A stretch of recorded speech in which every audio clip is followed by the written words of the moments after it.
Welcome, I'm Michael Bickert. Thanks for joining me today as we explore concepts with the objective of improving your management skills and growing your business. Make sure you have your notepad and pen handy because I want you to make a commitment to yourself that you will jot down some notes, jot down some sort of action item that you can implement in your business today. That's what this is all about, implementation to drive your business forward.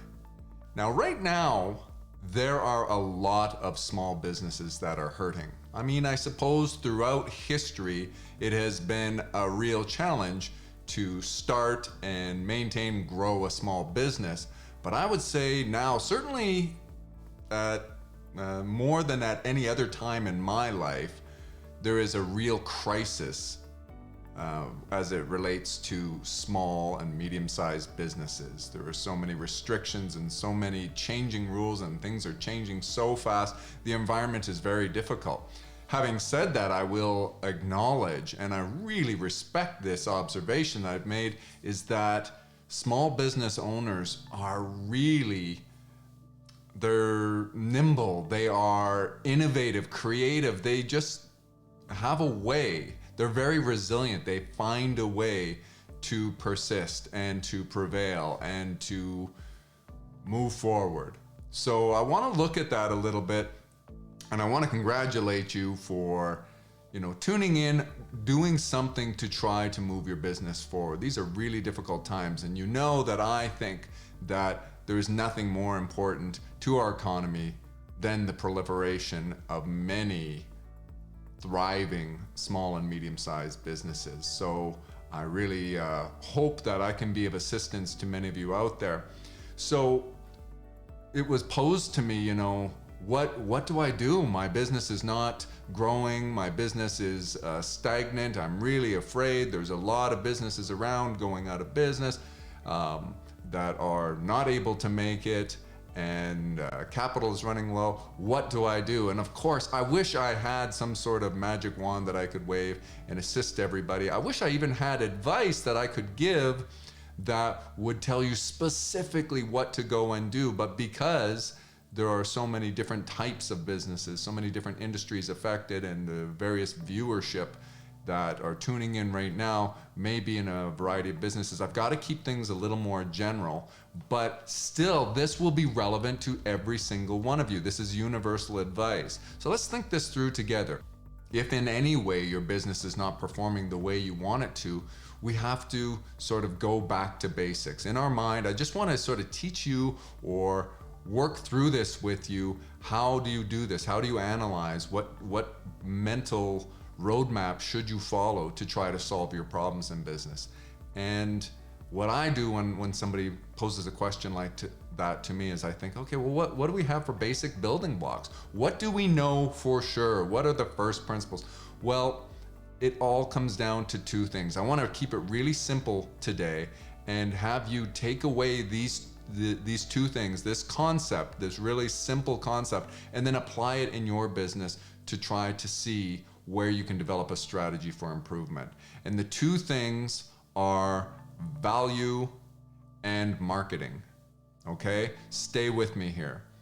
Every business, regardless of what it is, has to represent sufficient value to its consumers in order to be viable, in order to grow, in order to be profitable. People simply will not exchange their hard-earned dollars for your products or services if you do not represent sufficient value. So everything comes back to value.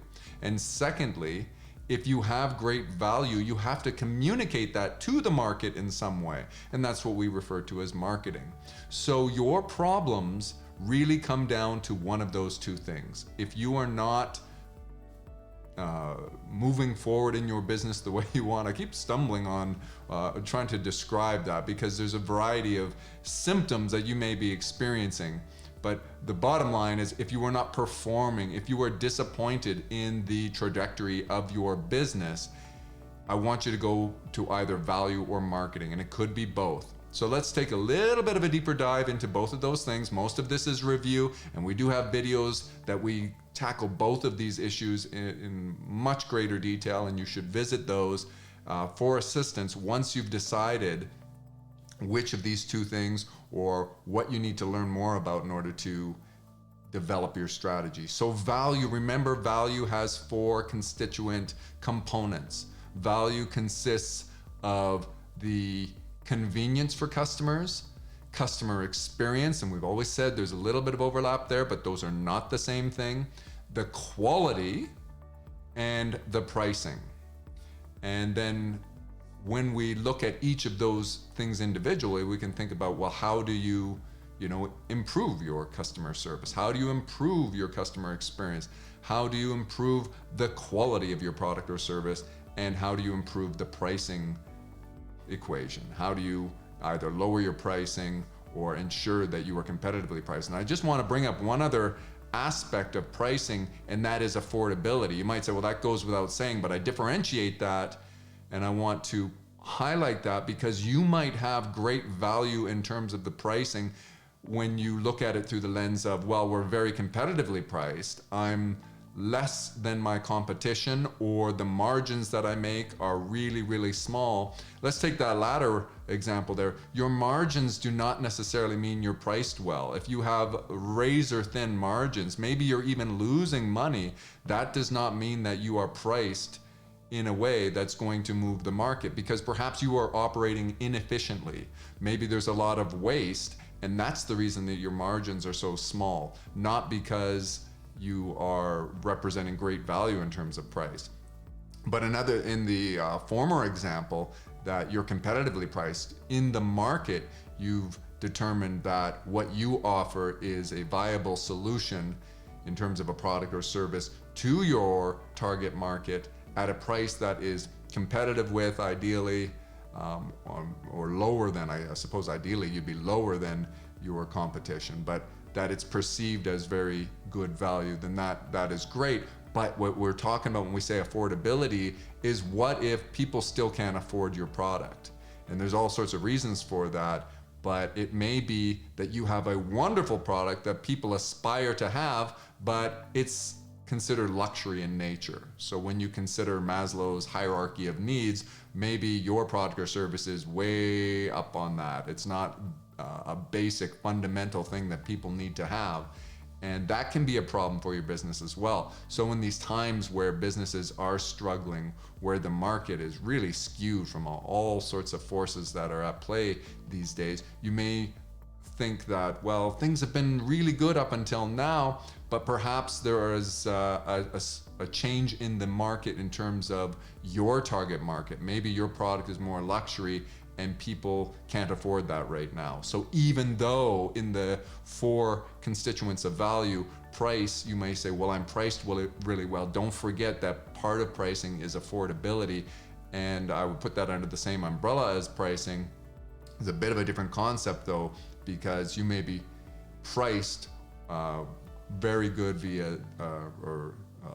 vis-a-vis compared with the competition, and when you look at your margins, you're running very efficiently and everything, and your margins are such that you would conclude that you're priced really well, but still you may have a shrinking market, I guess is the best way to say it. It may be that those the number of people that make up your demographic might be contracting. It may be that they're going away because of what else is going on in the market. So the first step in today's homework assignment is to go and evaluate value. Do you have sufficient evidence that you are offering good value in the market? And it could be, well, I've got years of data, customer purchases, to substantiate my perception that I have good value in the marketplace. And is that going down, and why? Is it that affordability? Take a look at things. Remember, data is very strong when you talk about historical data.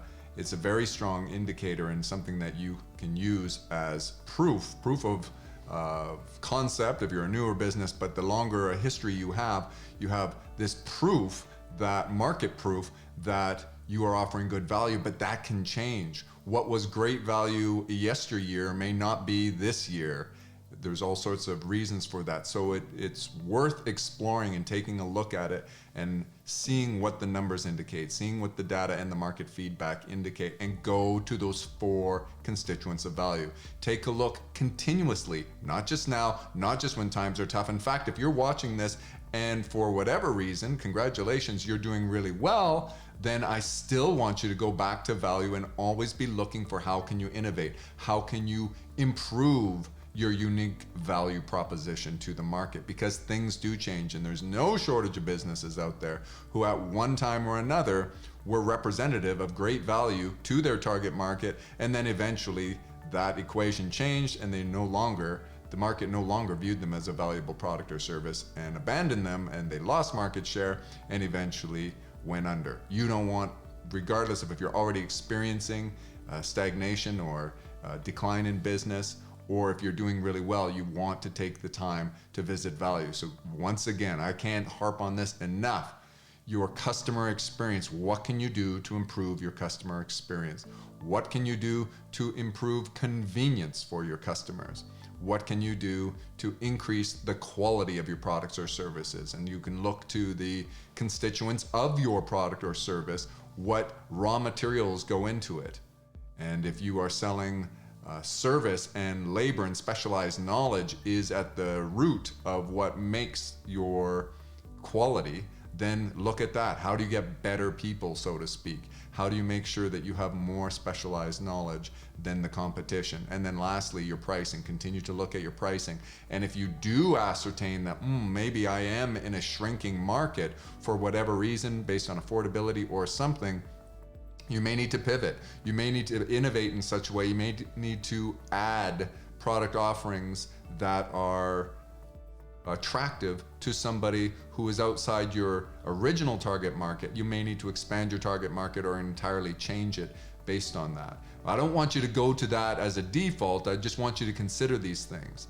And then the second thing, remember, we're keeping this simple. All you're going away with, the only 2 things you need to remember today is it's either value or it's marketing, which is the communication of your value to your target market. You need to communicate that in some way. So let's spend a little bit of time talking about that. In what ways are you communicating the value to your target market? And again, if you've been around for a long time and business is hurting now in a way that you're not used to, you haven't seen this is without precedent for you, then you want to look at this. You might want to ask yourself, have you ever taken marketing very seriously? Or were you really fortunate that you didn't need to, and that through word of mouth or whatever, it just spread? And if that's the case, it's probably an exception that has changed, but it does happen. But take a look at this, and especially for you newer businesses, or maybe you've been in business for 5 years and you've never went through market conditions like we're experiencing right now. You have to look at your marketing much closer. How are you marketing? How are you communicating to those people that would be ideal customers for you, that you represent better value than the other solutions they have? Because everybody's experiencing this. Maybe there's 2 of you watching this video that are competing for the exact same customer. One of you is going to leave this and go and work on his value and is going to work on his marketing prowess and his marketing effectiveness, and if to the degree that the other does not, the former will be the victor and will realize more market share. So think about your marketing. Do you have a great website? Do you have a social media campaign going? Do you understand how to manage that? What does your brand look like? Is it something that, do you have good search engine optimization? If somebody searches you out, do you know what keywords and negative keywords are most effective? What campaigns, when's the last time you've adjusted this? You need to perpetually refine your marketing. You need to A/B test. You need to change things over time and measure to see what's effective and what's not, so that you can continually be going and getting more and more effective marketing. So often people see something that's working and they say, well, if it's not broke, don't fix it. And they just keep going with that. But maybe it is broke because you're failing to measure and you don't notice that and you're making assumptions. So it comes back down to basics.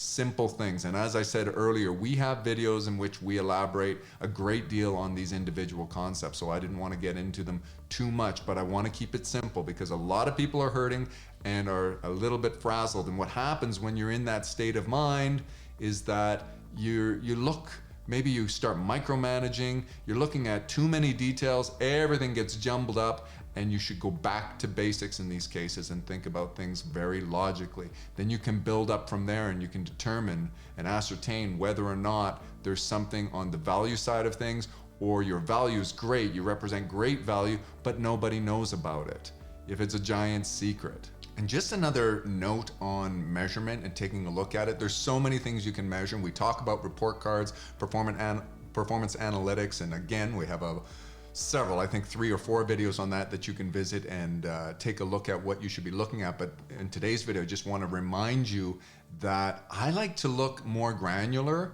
and build things up. And I have that on all my report cards. Just recently, as an example, we were looking at our web sessions for our business, and I was tickled pink to see that we have grown 50% year over year.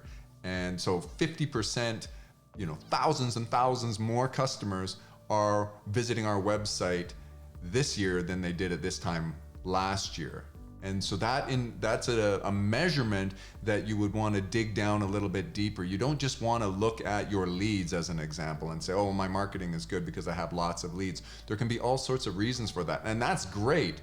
What I'm saying is go in a little bit deeper. Even if you're successful, I see people, and I've experienced times in my business career where net profitability and revenues, sales seem great, but therefore we failed to go a little bit deeper and see what's coming down the pipe. Are you looking further upstream and making sure that as example, your web traffic and those types of things are very healthy, so that you can expect next month, next quarter, next year, you will continue to grow. And that's why you shouldn't be surprised by this stuff. These types of measurements and this type of thinking is what's going to prevent you from getting surprised. But whether you are, just not getting the growth you want now, or you are, I recommend that you take a look at these details and give some thought to what are you going to do to convince yourself of whether your marketing's good or not. Do you have a report card? In these videos, I so often reference the fact that I have viewers from a variety of industries of business and different size businesses and all that kind of stuff, so I have to keep it general. There's some great value in looking at things more generally, because you know what you need to do specifically within your business, and sometimes you need to go back to those fundamentals.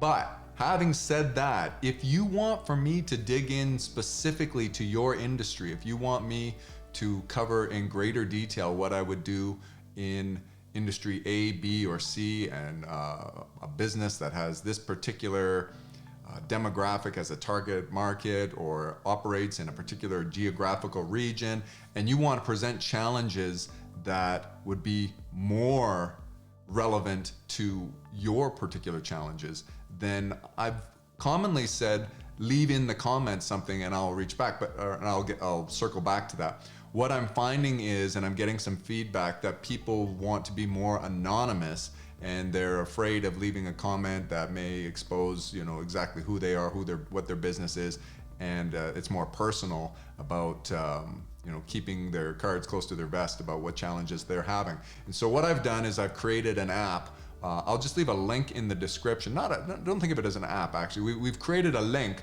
a form that you can fill out, and we can keep all of your information completely anonymous. And you have option of what to leave in that form and what not to. And you can communicate to me that way, completely anonymously, information that you would like me to cover in a video more specific to your business challenge, without leaving it on the YouTube comments or whatever platform you're viewing or listening to this. And I will endeavor to make sure that I give you much more specific information. So look for that link in the description and follow that, fill out that form. And if you want us to contact you for more information, in fact, we may do that anyway, just so I try to make the video as relevant as possible for you. And all of this is at no charge. Don't worry about there's no fee. And of course, what we do, what our business exists, is to help small businesses and medium-sized businesses. So if you need support in any of this and you're like, I'm just busy, I can't do this stuff myself, I want somebody to help me with my marketing, I need somebody to help me to get a stronger value proposition, whatever things, the HR, we handle general management and specific management of different departments. Reach out to us and let us, put us to work for you. We do this very reasonably priced. We look at our value equation constantly, and I don't think anyone can compete with us in what we do. I feel firmly on that. And anytime we look at anything and we think, we're not really the best value proposition in this area, we decide we're not going to offer that to the market until we can offer the best unique value proposition. So reach out to us with confidence that we will be able to do something for your business to help you drive forward at a very reasonable price, for much cheaper than you could probably do it in-house, and certainly for better than any other solutions in the market offers. But I did want to make mention of that, once again, that form. So take a look at that form. And then I also encourage you to leave comments that we can all learn from, because we need to learn from one another. Perpetual refinement.